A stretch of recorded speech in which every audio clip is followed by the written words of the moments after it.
Un soir, dans une petite commune, une jeune femme passait tranquillement dans le parc public à une heure tardive. Pas qu'elle détestait la compagnie des gens, qu'elle avait peur de faire une mauvaise rencontre. Non, elle se méfiait surtout d'un animal, un affreux cygne, qui vivait depuis plusieurs années maintenant.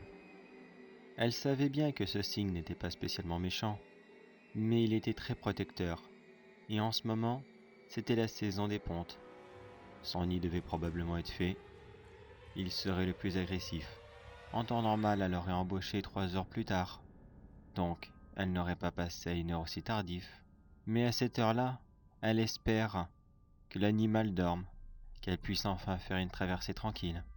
Elle arriva au milieu du parc, quand elle entendit le bruit de l'animal courant vers elle. Les mêmes cris aigus que d'habitude.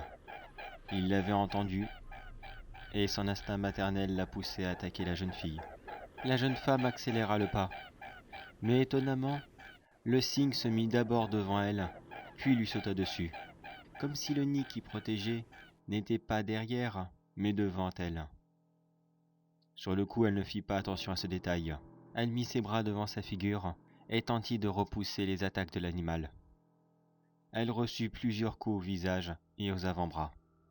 Les violentes griffures sur les avant-bras et les méchants coups de bec au niveau du visage fit faire demi-tour à la jeune femme.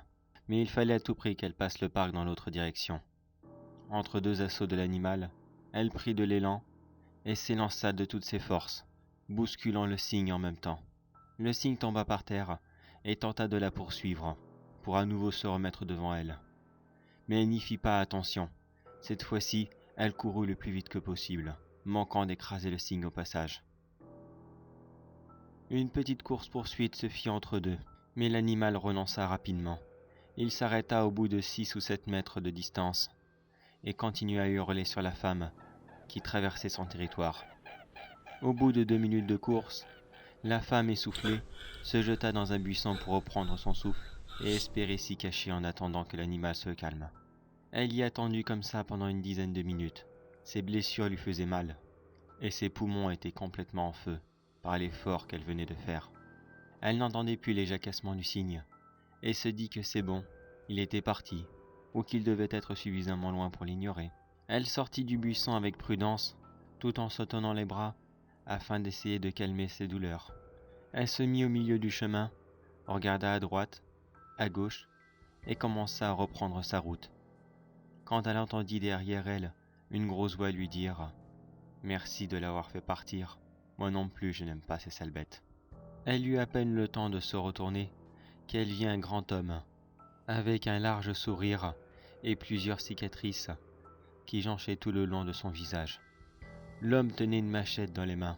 Il la brandit et frappa. La jeune femme reçut le coup au niveau de l'épaule. La force du coup la fit tomber par terre.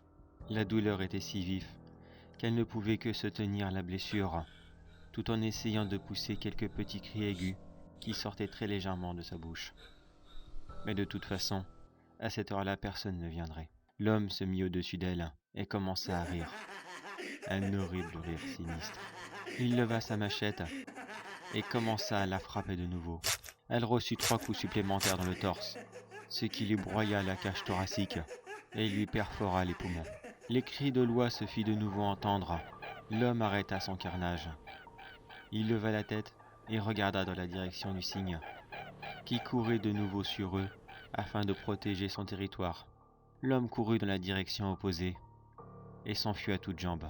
La jeune femme resta consciente encore quelques instants et comprit alors que la pire créature qu'il pouvait y avoir sur terre n'était pas les animaux, mais bel et bien l'homme, et que les derniers sons qu'elle entendrait ce soir sera son chant du cygne.